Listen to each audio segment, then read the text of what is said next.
কেমন আছো? আশা করি ভালো আছো। এখন আমি এই যে কুমড়োর বেগনি হবে তাই কুমড়োটা ছাড়াচ্ছি।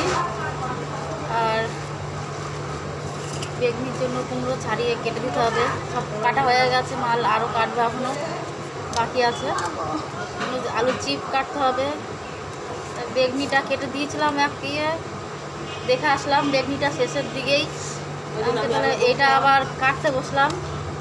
আর ওইদিকে আমার দিদিরা খেতে বসেছে, একটা ছোট্ট দিদি আর বোন। ওকে বয়স তো একই, হ্যাঁ, কেননা বয়সটা সমান বয়সই হবে। তা ও ছোটো বলে ওকে বোন বলতেই হবে, আর কিছু করার নেই। তরকারি দেখো, তরকারি এনেছে বাড়ির তরকারি নিয়ে, বাড়ির তরকারি দিয়ে খাই আমরা। এখানে তরকারি, শাকের তরকারি এটা খাই অল্প স্বল্প, আর এটা হচ্ছে কিন্তু বাড়ির তরকারিটা বেশি। এটা কি ভাজা? ওইটা হচ্ছে বেগুন দিয়ে আলু দিয়ে কি সব রান্না না, তাহলে এটা হচ্ছে পালং শাক, বেগুন দিয়ে আর ওই ডিমি শাক দিয়ে। ডিমি শাক দিয়ে বেগুন দিয়ে রান্না হয়েছে এটা। আর এটা পালং শাকের তরকারি। আর এটা নিজা। আর আমি এই ঘাটাঘুটি করে নিয়ে এসেছি মাছের কানমান দিয়ে, আর একটা শাক ভাজেছি, ডাটা শাক।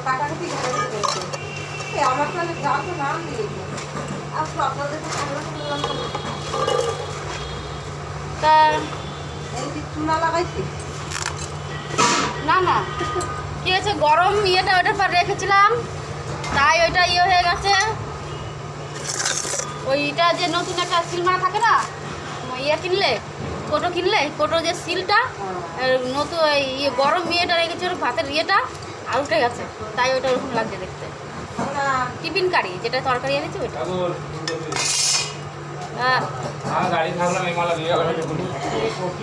আমাদের বাড়িতে কি রান্না হচ্ছে? আমাদের তো এইসব রান্না হয়। আমি আজকে এই যে বললাম ডাটা শাক ভাজা, আর মাছের যে ফুলকো হয় কানের, আর ইয়ে মাছের তেল যাকে বলে, তেল তেল রান্না। কালকে দেওনি বলে তো রাগ হয়েছে। রাগ করাচ্ছে মেয়ে, ওই মেয়ে, ও দেখো আমার ফোনটা খেতে গেল, নিল না। আর এই যে উনি খাচ্ছে, এর কথাই বলছিলাম, ছোট্ট দিদি আর বোন। এই যে ঠিক আছে। আর আমি এখানে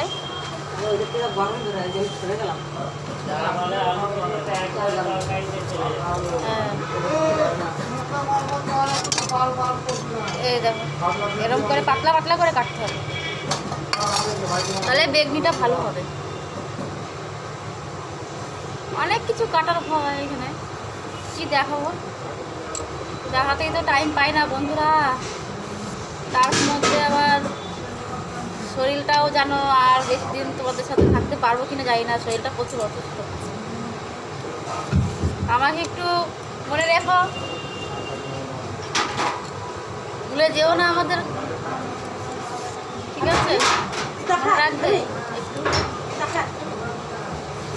আরে রে তোরা কপাল।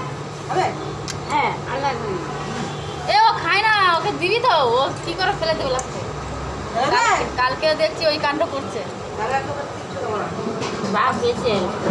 বন্ধুরা, দেখা হবে পরবর্তী ভিডিওতে।